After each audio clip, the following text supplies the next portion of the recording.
Everything's being recorded already. Everything's being recorded. That's hilarious. Anything you say can and will be used on the podcast. That's so funny. Hi, this is Tracy of Tracy Lizotte Studios, and you're listening to the Inspiration Place podcast with Miriam Schulman. This episode is sponsored by Flourish Company, professional display products for artists since 1985, and the #1 place to go get your art fair booth. Set yourself up for success with the right foundation. It's the Inspiration Place podcast with artist Miriam Schulman. Welcome to the Inspiration Place podcast, an art world insider podcast for artists by an artist, where each week we go behind the scenes to uncover the perspiration and inspiration behind the art. And now, your host, Miriam Schulman. Well, hello. This is your host, artist Miriam Schulman, and you're listening to episode number 30 of the Inspiration Place podcast. I'm thrilled that you're here because today I've invited an artist who has a lot of experience selling art at shows, fairs, and festivals. And although the market may not be what it used to be 20 years ago, she still finds that this is the most profitable way of selling art, which is why I'm so excited to talk to her. So in this episode, we're going to talk about how to choose art shows, what to bring, the secrets of setting up your booth, and I'm also going to ask her how she prices for sales, because I know a lot of you are dying to know. But before we get there, I just wanted to tell you about today's freebie. Since today's episode is all about selling art in person, I have a checklist for you. It's what to bring to art shows. That way you will know you have everything you need. To get your hands on it, just go to the show notes, which is schulmanart.com/30, and we'll have a link there for you to download the checklist. Today, I've invited another painter who specializes in painting realistic yet very playful watercolor animals. She has over 27 years experience selling her art, mostly at art fairs, and she also has her art featured on licensed products which are sold globally in stores. She has a passion for painting with watercolors, keeping her business handmade, and help teaching others the traditional fine art techniques that have been passed down to her. Please welcome to the Inspiration Place, Tracy Lizotte. Hi, Tracy. I'm so glad you're here. Hi, it's good to see you. Thank you so much for having me. Well, you know, the reason I invited you, Tracy, is because now that my kids have gone off to college, I actually have the time to do more art shows. So although I know you have 4 kids, 6 kids? How many kids do you have? I'm in the thick of it right now. I have 4 girls, and they are 8, 11, 12, and 16. Okay, so how are you able to leave them for the weekend? Like your husband takes over? And we're starting here with this question because who helps you when you go to the art shows? I have a wonderful husband that helps me. Oh, well, art shows I do completely on my own. So I just drop the kids off at school on Friday, pack up my Toyota Sienna, and I head off to wherever the show is, whether it be I'm driving from Maine, so I'm always going south. So I could be in New England, or I'll go further past. I'll go to New York. I'll go to Pennsylvania, New Jersey. Wow. Long as I can drive home through Sunday night to get home to get my kids on school, Monday morning, I'll do a show. And if I'm going to go far away, you better believe it's a big show. When you get there, nobody's helping you? You set up the tent all by yourself? Yes. Oh my gosh. Wait, so how do you do that? Do you just ask somebody next to you? Can you just hold? I have one of those easy up tents and I still need help. Yeah, I use a trim line. Everything I get is mostly from the Flourish Company. They're awesome. But there's a lot of wonderful companies out there. And we can get more into, of course, the equipment list. What I use now, I wouldn't recommend a beginner to jump into getting. I would say go get the easy up. Start there. Right. If you see my whole setup, I have all the bells and whistles with the awnings and all that. But I also purposely chose things like my walls are easy to roll up and throw into my Toyota Sienna because I don't have a big van or something that I roll out. Some artists do. If you use pro panels, you're going to need something bigger to drive to these shows. But yeah, it becomes very mechanical.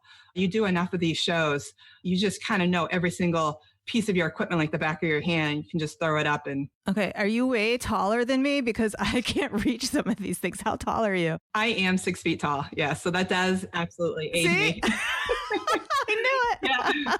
Okay, so I'm only 5'2". It is possible for all those people out there that might be vertically challenged. Okay. I've witnessed artists around, even older, like 20 years older than me. They could be, well into their late 60s, and they're out there, little old women doing it themselves, doing it their whole lives. They know these little tricks of how to get the tent up all by themselves. It's amazing. That's great. Previously, I was using those graphic display panels inside the tent, and that just looked very amateur. The walls were much better. In the beginning, I say use whatever you got. And, you're just looking for traction. I think two things doing these shows. You're trying to figure out who you are, what's your style is. You want to build a collection, and you're trying to figure out how to talk to customers. You're trying to figure out how to connect. So it's kind of twofold. I tell people to get out and do shows all the time. You get good. You just go out there and you'll flop. You'll find maybe some local shows that aren't all that good. And then you start doing a little research and realize there are shows out there that they're deep and rich in tradition. They've been around for 60 years. The families went out, they remember when they're kids and they went out with their parents. So it's like that tradition of going out to these big giant shows where they fill the streets, 20, 30, 40,000 people in the weekend. And they're there to buy art. And that's where traveling to when you know where those shows are. And then once you nail down it's like a sales pitch, but it's you need to be able to connect with your customers. They're out there, their eyes light up if they walk into your tent and they see something they like. That's your cue. You need to go introduce yourself to them. You need to talk to them. They want to know how you did it. They want to know why you did it. They want the whole, explanation of it. Pretend I'm an autistic child and you're teaching me social skills. No, I'm serious. I've just walked into your tent and I spotted that cute little cat with a bird on its head. On its head. Right, yeah, okay. I do that. Yeah, right. Okay. So what's the first thing you say to me to engage me? Well, it depends on either what the person says or how they're looking at it. Because it could be they're relating to their own animal, or maybe it's their best friend's animal that it reminds them of. They're looking at me trying to figure out the medium, because I really layer my watercolors more than the average watercolorist. So a lot of people think it's acrylics or some form of mixed media with ink. So they're looking for confirmation that it's watercolors. So that's when I usually jump into action and I explain how my layering process. I usually I'll whip out like a device, like my iPhone, and I'll show them a little video of me painting. Oh, wow. I do all these little videos. And if you go on Instagram, you'll see how I can build up to 30, 40 layers of watercolors to get a richness in the color. Now, the people who are interested in the process, are they interested because they want to paint themselves, or are they also collectors? Both. Absolutely both. You don't make that decision. You don't even think, oh, they're just asking because they want to do it themselves. You know that. I'm happy to explain it either way. Okay, good for you. Some people, as soon as I get talking to them, I'll know by the third question if they're a collector or if they're an artist looking to get into it, or there's a wide variety of artists. Some are just interested in watercolors. They're just a hobbyist at home trying to understand how I put my watercolor together. And then there are those out there trying to figure out how to sell their watercolors. Either way, I'm happy to help. I did my first show at 14 years old. And if it wasn't for professional artists out there that took me under their wing, I was first blessed by having a great aunt that had a studio and taught these traditional techniques. So I studied under her till I was 19, but there were two other professional artists out there in galleries and in the street that took me aside. They showed me how to get a tent. They took me and showed me how to go back then. It was in the late 80s, early 90s. You actually took your stuff to a professional framer. It was very different back then because everyone had their own strength. If you're a painter, you're not a framer. You went to a framer. What do you do now? Do you just get ready-made frames? So now it took me a while. Like when my framer retired, I was kind of like, oh no. So I did a lot of searching. I went through a lot of frames. I went through other people. I went through other companies. And now I found a company out of Ohio that makes them in the USA. And I buy my stuff separately. So it's like I get my frames from one place, glass from another. I get my backings from another, and then I assemble it in my studio.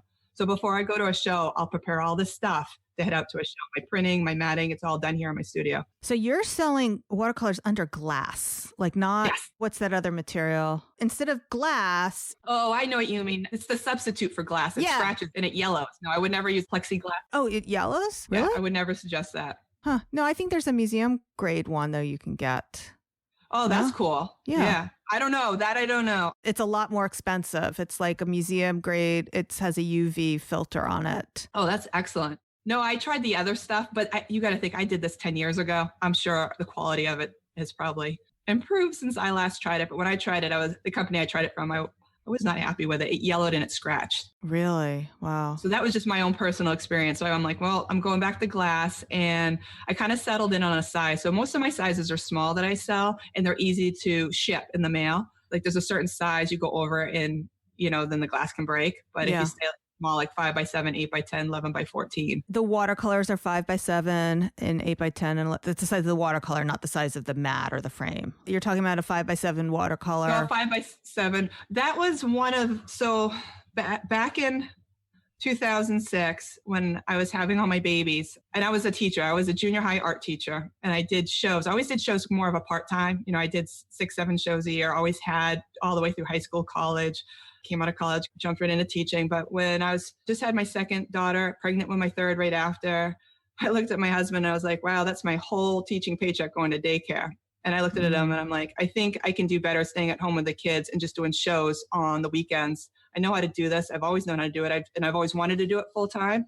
There were shows out there in the country I knew I wanted to do, but I just never could get to it, staying on the traditional schedule of, being the teacher and the, daycare and all that. So my husband was like, go for it. Secretly in my head, I'm like, okay, I have 1 year to prove to him I can do this full time. Of course, that was going into 2007. I'm like, awesome. The market just blew up. Yeah. No one's going to be buying art. I'm like, well, if I can sell art in 2007, I can sell art anytime. Good for you. Yeah, I had kind of a similar challenge when I decided I wasn't going back to work, but I was doing portraits, and I really wanted not just to prove to my husband, but I wanted to prove to myself. I didn't want to go back to my job. I wanted to be a full-time artist. Okay, so you said that's the most popular size. What are you pricing those at when they're framed? The 5x7 watercolors. Oh, so a 5x7, are you talking about a print or an original? You're framing the prints as well? Mm-hmm. I'll frame right there on the spot for you. So people have their choice of they can buy it unmatted, matted, or framed. Okay, and you have those extras things with you? You bring the mats and the frames with you? I load up a bunch of bins, and I'm just like a machine. I'll just go all day long, and I usually will sell, somewhere between 200-300 pieces in a weekend. Good for you. That's fantastic. Okay, so share with us the prices for both original and then what a print would be. If you go and you see my collections when I paint, I pour my heart into my watercolors, especially those funny animal ones where I'll do like, the cat with a bird on its head, or a dog with a cupcake in front of them, or something like that. So those could be anywhere, between $400 and $800, depending on how many hours are put into it. For a 5x7? No, that's 8x10. Okay. Speaking prices is so hard because I know some artists create works that are $5,000, $10,000, and I just knew that wasn't the market for me. My stuff is fun and quirky and fills those. I just accepted the fact a long time ago that although the way I was classically trained, I always wanted to do those giant masterpieces that would hang in a dining room, the big piece that would hang in your living room that would be worth thousands of dollars. And then what would come out of me with this fun, quirky little thing that would be perfect for like your hallway or the laundry room or your kids' room. And I'm like, I kind of realized off the bat, I definitely put the effort into creating a masterpiece, but it doesn't come across that way to the public. So I had to be smart with how I priced it. So where my bread and butter comes from my prints. I hand make all my own prints. I print it all, mat it all myself. So I like to try to keep things as much handmade as possible. It's just the way I was raised. It was like kind of embedded in me, because I have to keep, like, every morning I wake up, I look at the way the world's changing, and I'm like, wow, we don't even have to do it this way anymore. There's so much technology that's handed to us that, and it was an eye opener. It was about a year ago. A younger, like I will say mid-20s kid came into my booth, and he goes, wow, that's so cool. What app did that? He thought it was a photograph that was altered. And I was like, oh no. Like I have to, and it really set me on my crusade of explaining that things can be handmade from scratch. It's a drawing. Like I draw with a pencil. I don't trace it. I didn't print it off from the internet, trace it, and then paint it. Like everything's fresh from my brain, and that's the other thing. As photography grew over the past few decades, my artwork went more to creating things that you can't see in real life. So there's, like some of those cat ones where they're interacting with like a mouse on its head or, with the dragonflies or something. Like a lot of it is just something I've taken like cues from. Here's one. I was watching squirrel and a bird fighting over a nut in the park. Like I watched this for like 20 minutes and I'm like, oh, that's really funny watching these guys run across the lawn, up and down the tree, fighting over this. It was actually at the time, it was a gray squirrel and those seagulls, right? But I'm like, well, I don't want to paint a seagull, but I chose another bird. I substituted the seagull out with a blue jay because they're kind of an aggressive bird that likes to eat nuts. And then I love doing chipmunks. So I made this scene, I call it a nutty situation, where you have a blue jay coming down from the tree, trying to get the nut from the gray squirrel that's holding it like this. And then right behind them is a chipmunk that's going to grab it. So I like doing like these like frozen, like these story starters. Like it's like an image, like what happens next. I have another one with a chipmunk on a cat's head about to grab an acorn from a tree and the cat's licking its lips, They're just fun little scenarios that you can kind of see it happening, but it's not real. I love your art. It's adorable. Have you been asked to illustrate children's books? All the time. Do you do that? I need to do one, but unfortunately, just the way my schedule is, it's, one of those things I think, and this, life is about balance at this point in time. It's a big balancing act. And I know there's only so much I can get done in the day. And with the 4 kids doing the shows, and I was into licensing very heavy for a while. Are you still doing that with Painted Planet? I no longer have an agent. I've been out of that for almost 2 years now. I still have a couple contracts I work with. I still work with Elizabeth Studios for fabric. I really enjoy that one. For the most part, I've wanted to get back into teaching, which is I've been slowly building my website up and learning the equipment, like just try to teach myself the online market. I feel like it's this elusive, like thing I've been trying to grab onto and figure out like how to make the online work for me. And slowly, it's like an onion, I'm peeling off one layer at a time, figuring it out, because I always understood how to sell to people in person at shows. And I had the good fortune of learning at a young age. I started thinking about like, okay, here's the analogy I explained to other people, because when the internet came about, everyone threw up a website and just expected magic to happen. Right. And that's not the way it works, as we all know. No. It's like if I was to take my art booth and set it up in the middle of the field, would I sell to anyone? No. If I was to take my art booth and set it up on the side of a highway, probably people passing by might get some notices, but still wouldn't get a whole lot of sales. And I kind of relate that to like throwing that up like on Etsy or like the Amazon, you know what I mean? Like different like marketplaces. Like, okay, so maybe you might get looks, but it still doesn't mean you're going to sell. Now, when I put my art booth up strategically at an art show and I'm engaging with customers, that's when the magic happens. And the same as online. You have to create those sales funnels. You have to figure out how to attract your customers to you and start engaging with them. So I'm just now starting to figure out those techniques for online. It took me a while. Good for you. We're kind of opposites. I guess because I felt I was too short. That was my reason. That's funny. That's not the reason. But I don't know. I just didn't feel I could do the art show by myself all weekend. So, and then my husband really didn't want to handle my children all by himself all weekend either. Yeah, my husband's a champ. He'll have like 4 kids hanging off him on the weekend. I wouldn't be able to do this if he wasn't. I'm not going to say my husband isn't supportive, because he totally is. But even as they got older, a lot of the things that were happening on the weekends, and you must know this yourself, I wanted to be a part of. Like I wanted to go to my son's. So it's like little kids almost need you less, and bigger kids in some ways, you want to spend more time with them. You want to see the recitals. 100% agree with it. Yeah. When they were little, when they were toddlers, I was missing nap time. They don't remember mommy being gone. And it's been the past 2 years has kind of broke my heart, because show season for me is between Mother's Day and Thanksgiving. And it really picks up. September, October, November. Those are the big months. And usually I'm on a stretch. I'm gone 8 shows in a weekend. Now, some of those are close to home, stay at home, but a lot of those I'm on the road. So what that means is, especially if it's a 3-day show, 3-day shows means there's like a prep day and then there's setup day. So that means I'm gone 5 days. Okay. I'm making all my money for the winter in these shows. They're really important. And my husband knows it and we take it very seriously, but it was breaking my heart when the kids were like, Mommy, don't go. So that's why I've been looking at educating myself on how the same channels that I've learned in person, how do I recreate that online? Right. Nothing's wasted. What you've learned is going to serve you very well down the line. And it still a lot of times comes down to the human one-to-one connection anyway, because at the end of the day, you're still selling one thing to one person. no matter what your sales funnel looks like. It's still a one-to-one transaction. I've always been very practical. Like even at a young age, like I accepted the fact that I need art in my life. I probably couldn't breathe without it. But for most people, is it a necessity? No, it's a luxury. Like we really don't need art. Like even pottery is a necessity because you can create a bowl that you can eat out of.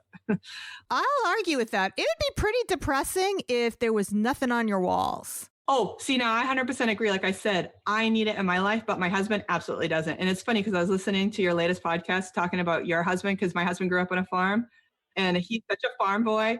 A lot of farmers are like, not everyone, but a lot of them, they're all about, taking care of the cattle, taking care of the horses, getting the job done. They got to hay the fields. Like if I painted tractors all day, he'd be a happy man. Oh, my husband would love that too. Yeah. Yeah, actually, trucks. I don't paint the right thing. My husband he's fascinated in how I've created it into a business. But as far as the art part, he just kind of smiles at me and will pat me on my head and say, nice job. You know what I mean? He's kind of like, I don't know why you painted that, but you go, girl. So like my husband's grandmother was a painter. So he grew up around that. And it was neat. So that set of grandparents, that his grandfather and his father are the ones who started the farm. They moved out of the Bronx, New York, and they wanted to start a farm. So he grew up around seeing his grandmother painting every day, and she painted the farm, she painted the birds, she painted children. So there's lots of paintings from his grandmother in his father's home, and he grew up with that as being something that their family valued a lot. So that is awesome. Yeah. And if you don't have that in your life and you weren't raised with it, a lot of people can walk down the streets of a festival and not understand why these artists are doing what they do. But bottom line, I think art is an emotional thing. It's an emotional connection in so many different ways. And I think it might not be a necessity for some people, like it is for you and me, but it's an emotional thing. Like our husbands might not be like, well, I can live without art. And then they'll walk down and see that beautiful painting of a shiny red tractor and they'll walk over to it. It'll remind them of something, like of their youth. Yeah. What my husband has trouble understanding, though, is that I also like to collect art in addition to making art. So sometimes he doesn't always get that, no, wait, I like to collect it too, not just make it. So he's like, why do you need art? You sound like me. You could go to a show and just stare at what someone else creates. Cause like you have your style. We all have our own styles, but I'm in awe of other people's style. Like I can't create that. I just admire it so much. And it's nice when you have that individual that comes along and takes a second and just admires, what went into that creation. So do you collect art too, Tracy? Well, I would love to someday. With the 4 kids right now, it seems like the money goes out faster than it comes in. Our 16-year-old just got her license, which is fantastic because it's helping me out. Yeah. I thought when my kids learned to drive, I thought that was better than like potty training. Yeah, it happened fast. We put an addition on our house this past year, had to get a car for her. I was blown away by how much insurance has gone up since we were kids. I was like, whoa. Yeah. Yep. Oh, yeah. Definitely you got to prepare for the future. When your kids are little, just know that it's going to cost more when they get older. Oh, yeah.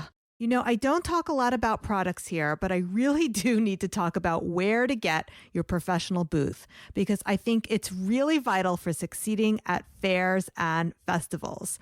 Tracy and I both decided on Flourish Company as the source for our art show booth displays. They offer a wide range of products, including canopies, awnings, display walls, and more. What I love is that when I needed help, the owners walked me through exactly what I needed, and I used their videos to learn how to put it all together. You can check them out at flourishdisplays.com. Their customer service is absolutely amazing. All right, now back to the show. When you're researching shows, now I did a show last year that I thought would be amazing because it was at a museum.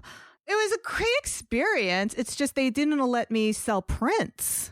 Oh, yeah. You just brought up an excellent point because this has been a challenge for so many promoters.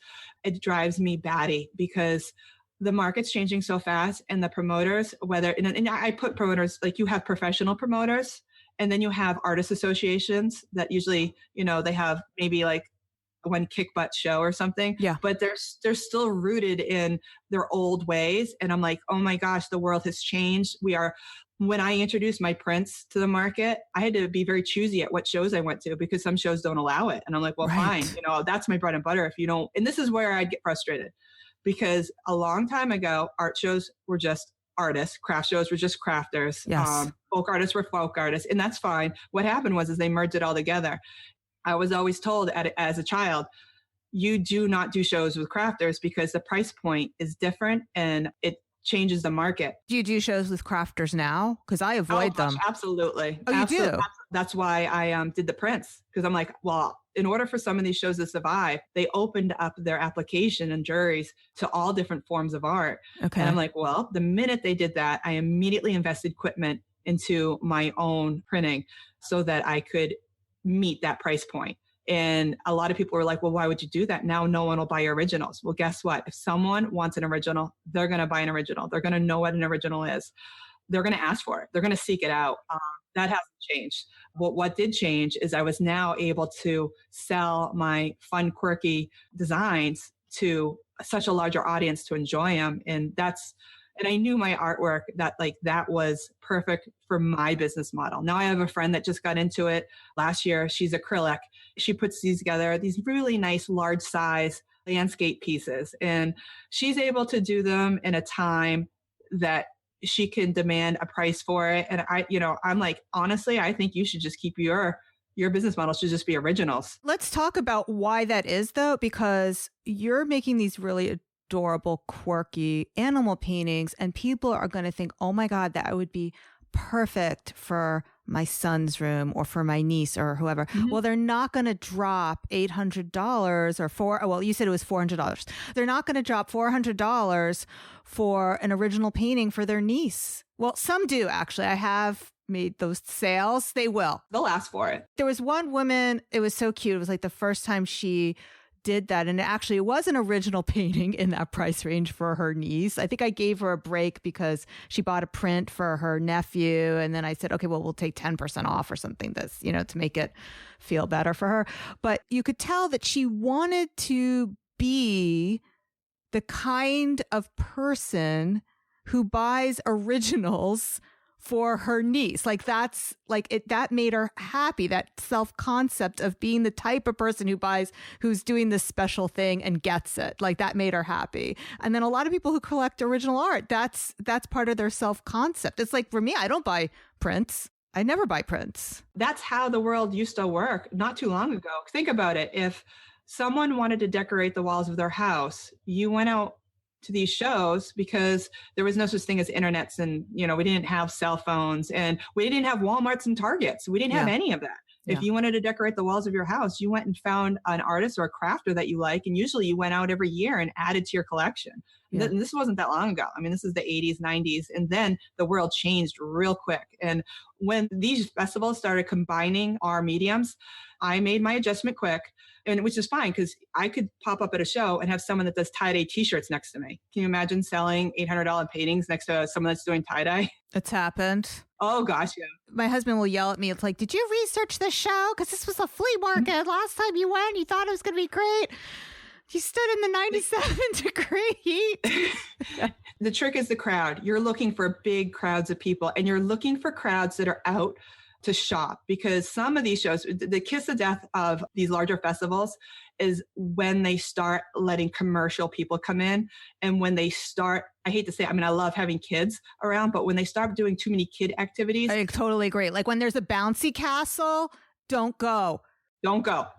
Absolutely. You do not do that show unless you sell children characters. Yeah. Right. They're there because they want their kid on the bouncy castle, but then they're not there to buy art. No, they don't even go in the booth. Did you do the Armonk show? I applied to that a long time ago and was rejected. So I never applied again. I'll give a place once or twice, I'll apply, and then I'll just move on if my art doesn't fit their style. Like I said, some of these promoters, they'll let in the tie-dye shirts, and they'll let in, some people just hot glue something to driftwood and call it good. I'm like, okay, want to call that art? Fine. I'm not judging you. Don't judge me. What they want to do to us artists. And when I say the traditional, like watercolors, acrylics, and oils, they'll let everyone else do, they'll let digital art in, they'll let photography in, they'll let, people do all these crazy things in crafts. But then suddenly in our realm, they're saying, no, you can only do originals. That's when I get frustrated. It's very frustrating. You changed the rules of your show. So I have no problem going to a show if it's just paintings and it's all originals.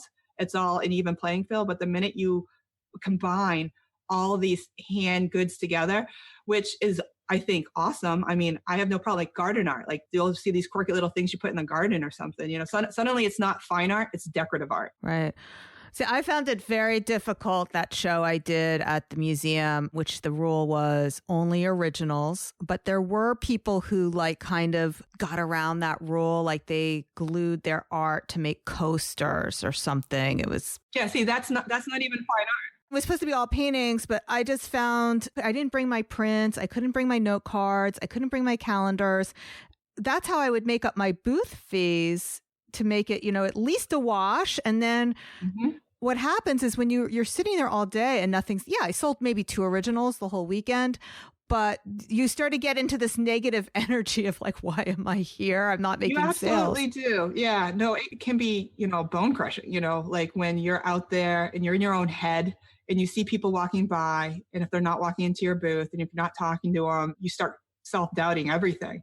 And then some of these people, I know they would have bought a print if I had it to sell to them. That was really frustrating. Like you could tell there were some people, they're not original buyers. They're there because they love art. They're looking, but maybe they weren't planning on buying something that day when they walked into the festival, but they would have if something was irresistible to them at the right price point. In that business model, I don't think it's working. As you know, every year we progress into the future with technology. I find it a little more difficult to do something that worked back in the 80s, like selling these big originals, because what these artists would do is, right, they'd have these giant, beautiful, gorgeous paintings, and all they had to do is sell one to make their weekend. You know, they sell one, they made the whole month.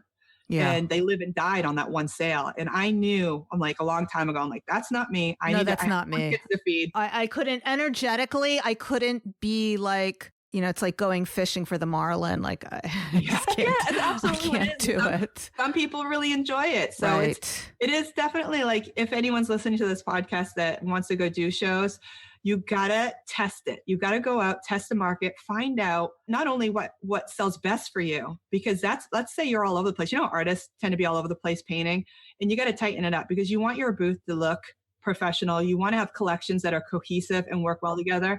Not only is that eye-catching, but you'll sell more. Instead of selling one, you'll sell 2 or 3. Whether it be an original or a print, you will sell more. But you don't know what are the big sellers are, because you might love something in the studio, but guess what? Maybe when you get out there in the public, they like something that you didn't even see coming. And then you get talking to them and realize why it's so popular. And then suddenly you have an aha moment of something more you want to do with it. And that would never happen if you don't get out of the studio. I completely agree. Like those conversations are absolutely critical, which is why the fact that you go to these in-person shows are going to help you when you develop your thing online. And it's just, you know, it's really the same thing online. When people go to a website, they don't want to see one of this and one of that. And I see a lot of artists make that mistake, especially on Etsy. They'll have their crocheted cup warmer along with their watercolor, and then they have, you know, the glued on driftwood that you were talking about. And that's common because creative people, you know, you wake up every day. It's not that you shouldn't make these things, but if you're opening a website or a shop, people need to know what to expect or they get nervous and confused. And someone who's confused, they will leave. Like once I figure it out online, I then have that aha moment. I'm like, oh, I already do this now in my business in person. Yes. And I think all along, even people before the internet came, like the successful artists at shows were the ones that identified what their market was, what their collection was. They identified it's kind of like you forming we call it branding, right? Like we're all branding ourselves. And I don't think we called it that, 20 years ago, but it's kind of what we're all doing. And we just have to get better at it. I think we all have to just figure out I think back in the day, what we just called ourselves our names. Like I'm a watercolor artist and my name's Tracy Lizotte. But now it's like we kind of put a little more of a spin on it. I'm Tracy Lizotte Studios. I do fun, whimsical watercolors.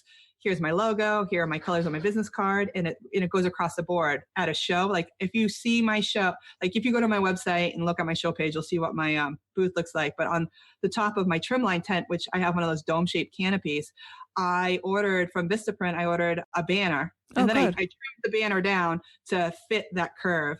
And then I stitched it. I actually sewed it like onto it, like praying to God I didn't destroy things, because tape and glue and those type of don't work on that vinyl. It's heavy duty. Okay, so your banner, you sewed it obviously at home. So now every time you go up, it's exactly in the right position. It's actually Velcro. So I can actually roll it up so that doesn't get all crinkly. And then it Velcros right on. So I just kind of unroll it right on. So I had to stitch it to both areas so that it's durable. It's not going to blow off in bad weather. And it's of my birds. Like, you know how I have like these, and the birds, you'll see them all over my platforms online. And it'll be these fun little birds and it'll say, my art will make you smile. And I'll get that all the time. People will be off in the distance or across the road and they'll walk in and then I wouldn't even know what brought them in. And they'll smile at me and say, yep, your art makes me smile. And I realized they read my banner and that's why they walked in. Yeah, your art is very much happy making art. Okay, so we are about to wrap up. Do you have any like last advice for my listeners about art fairs specifically? I love helping others. And like I said, if it wasn't for people helping me in my youth, I like to pass it on. And I could talk all day about this stuff because we kind of launched into kind of the background and the history of how we've evolved to now. But as far as if someone wants to get into art shows, I don't care if you just have 2 paintings, get out there. You need to get talking to your customers and don't have a fear of it because some people fear doing shows because they're fear of rejection. That doesn't happen. If someone doesn't like your work, they'll just walk by. They simply just walk by. The people that come into the booth are genuine, interested in knowing more about you and your art.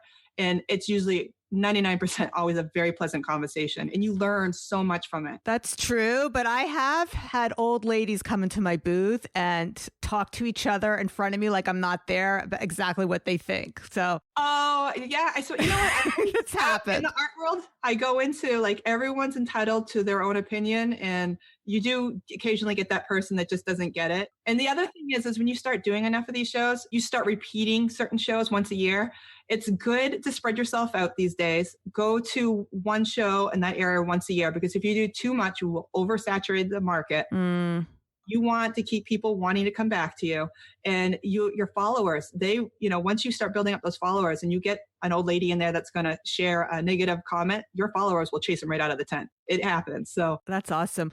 Where are your favorite shows near me so I can come visit you? So you're not at Armonk. Are you in New York at all? Well, the big one, I love doing things on the Hudson. So whether it's New Paltz or Rhinebeck. So like I'll do Country Living. That's a good one in June.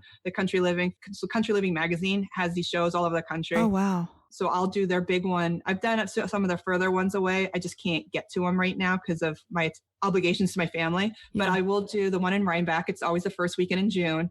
It's a fantastic show. Now that one's a hodgepodge. That one has got your antiques. It's got your gardening. It's got your clothes. It's got your food.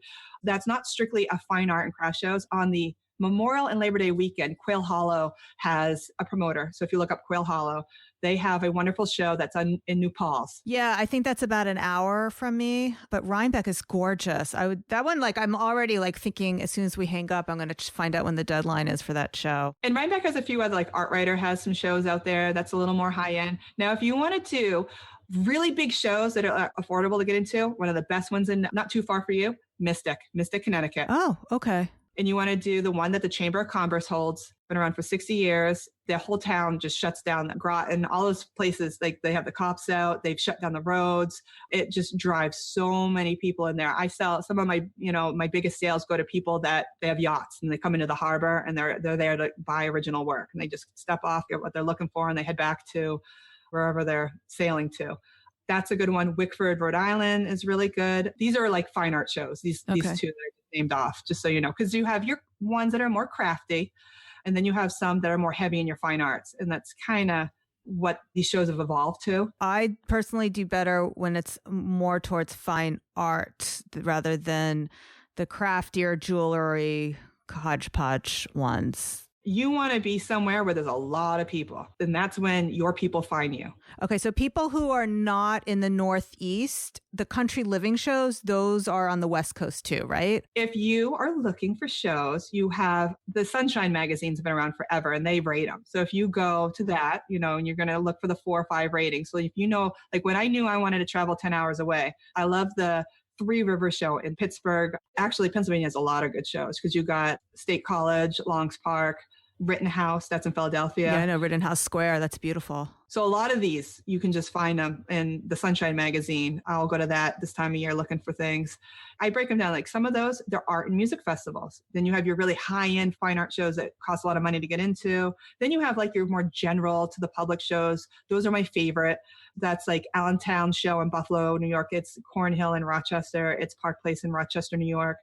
It's Letchworth State Park in New York. There's a ton of them I could rattle off depending on what you're looking for. If you're looking for Mystic's great if you do, because it's right on the ocean, or you could do Mount Gretna, Pennsylvania, if you have more woodsy theme. You've got to know who you're selling to, and then you'll be able to better pick some of these shows. And do you also, though, find that a lot of it is just experimentation, that sometimes you don't know if a show is going to be good or not until you try it? I would tell anyone, do it. Just go do it. And yeah, it might be a flop, but it might be so successful and you wouldn't even know it because you didn't try it. I mean, that's what I always tell my husband. It's the cost of research. Yeah. I mean, I've got to the point where a lot of this is like word of mouth. When I hear a show that not only my artist friends suggest, but my customers are suggesting too, I write it down. I'll look it up. And if it fits into my schedule, because I try to do 4 or 5 new shows every year. I want to inject new people. I want to, expose my art to new people every year because you can't keep selling to the same people every year. So when you say you add 4 to 5, does that mean you're also letting go the same number because you can't do more? Cycling and more? them. So you look at what the least profitable shows were and try to fill that gap with something better? If you keep doing the same shows over and over and you find shows that used to be really good for you, then suddenly you're not making the money anymore. It means it's your time to bounce. Like you've sold to your market. You need to leave for 3 or 4 years and then come back. Oh, that's interesting. I would have thought that you just keep getting more and more traction as people get to know you. Some do. There are a few locations, like Mystic's one of those where I could probably do it forever. I love my spot, so I'll never give it up. If I'm not at Mystic, I've died or retired. Or your daughter's getting married. Let's be positive. Right. Okay. I would still pay for the spot and make someone go stand there. Yeah, there are certain shows where traditionally, if you get into a show, and this isn't always the case, but if you get into a show and you get a spot, usually if you reapply for it and request it, they give it to you. That's in tradition, typically. So when I'm referring to like my same spot, and that's helpful for people to find you, especially if these shows are like 300-400 artists, people need to know where to find you. Okay. Is there such thing as a bad spot though? Like if I knew, I'm going to assume they're sticking me in the worst possible place, like by the hot dog vendors. Yep. If you're a brand new artist, you could be at the tail end of a side street that is not getting the majority of the traffic. Now that's Mystic. Like Mystic, there's definitely good spots and bad spots. Now let's say the Allentown show, which is in Buffalo, New York, that is one straight shot with one tiny like little loop. So there's really not a bad spot there. I'm actually at the very end of the street there. I mean, I could ask to be in the middle thinking, but people, what they do is they walk the whole length of the street. They're going to see you. So there are some shows, yeah, absolutely bad spots. I actually put a list up last April on my blog post of where to find art shows with the links and stuff, because I get so many of my artist friends that ask me. So I'm going right now. Yeah. And I actually just put up, and you'll see it. Like there's 2 you'll probably like. One is you can watch me do a time-lapse video of me putting up my booth. So I videotape myself in October. So you can, and then I have a running list of all the equipment and the link. So you're welcome to go check that out. And then also shows. Most of the shows I know are up here on the East Coast. I don't do Florida shows, but Florida's like peppered with them. Yeah, Florida is a big place like that. People just go from show to show. I'm not ready for that. Maybe if I lived there, I would do it. But Wickford's another good one for you to do. That one is run by an artist association. So it's the Wickford Artist Association. It's in North Kingston, Rhode Island. You have to get sales tax IDs for every state, right? Rhode Island's great because, it's free. Selling fine art is tax exempt. But you still need to get your tax ID for them, right? Like a vendor license? Nope. You just pay $10 when you're there, and they do it right there on the spot. Oh, perfect. All right. I'll see you there. Yeah. So Virginia and Rhode Island are the easiest. And then there are others like Ohio and Georgia are horrible. So don't even bother. Okay. Tracy, thank you so much for coming today. This was so valuable. I know my listeners are going to absolutely love this episode. I think what you're doing is fantastic. It's been such a delight to listen to you every episode, listening to your skills and stuff. Like you're getting good. You're getting really good at this. Oh, thanks. You're asking the right questions. And you know what? One of the episodes when you started talking about Mailchimp, because I am one of not many artists out there that are from my world, understand what's going on the online world. They're really two separate identities. And there's very few people that understand the crossover. And it takes time to educate yourself. I mean, it's really takes time to learn. Whether you're going from online to in-person or in-person to online, there's a learning curve. It amazes me how many people don't understand like that there are mail services out there, something like Mailchimp. So when you talked about that, I was like, yes, because, they needed that explanation. They do, because so many people think that doing a CC or BCC is okay. And it's not okay. First of all, it's not legal. And second of all, it's not nice. People don't like that. They really don't. Even if they like you, it's like going on a boat and not knowing where it's going. They like to know there's an exit. Oh, it'd be like being at an art show and walking up to people in the street, throwing your artwork in their faces. Look at this. Look at this. People don't want you to like walk up in the street and say, talk about my art, buy my art. Like, that's kind of like when you do that with the emails.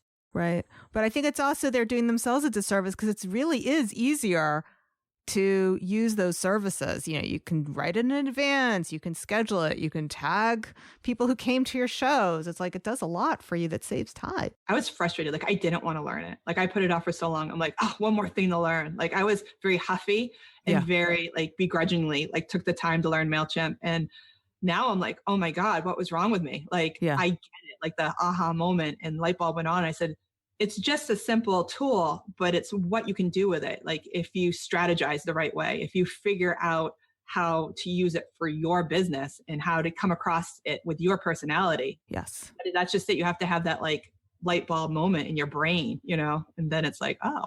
Get it. Thanks for coming. And like I said, we have the link to your website in the show notes. It's TracyLizotteStudios.com, right? That's it. Yep. So that'll be in the show notes. We also have the freebie. Don't forget about the freebie. It's the Ultimate Art Fair packing list. So you'll find that in the show notes as well at schulmanart.com/30. And finally, to wrap this all up, just want to remind people to subscribe to the podcast. And what I mean by that is, of course, I love email subscribers. Subscribe on iTunes. Every iPhone comes with the podcast player in it. I know a lot of my listeners are listening on the blog. So if you're doing that, right below the player, there's a button that says Apple Podcasts. You just click that. It will find on your phone where that app is. And it's a free app. It's free to subscribe because you don't want to waste your time waiting for my emails. You want to get those podcasts right away and downloaded to your phone. There's enough stuff to do besides looking for things. So be sure you do that. Thanks so much for being with me here today. Thank you again, Tracy. Oh, I can't thank you enough for having me. This was fun. Yeah, it was a real pleasure. This is going to be, I'm sure, a real popular episode. Remember to check out our sponsor, flourishdisplays.com. If you want to sell your art at outdoor festivals, you need a great presentation, and they can help you with that. Don't forget to tell them you heard about them on the Inspiration Plays podcast. And for what to bring to the art fair, download my free art fair packing list at schulmanart.com/30. All right, that's it for now. Have an inspirational day. Thank you for listening to the Inspiration Place podcast. Connect with us on Facebook at facebook.com/SchulmanArt, on Instagram at SchulmanArt, and of course on schulmanart.com.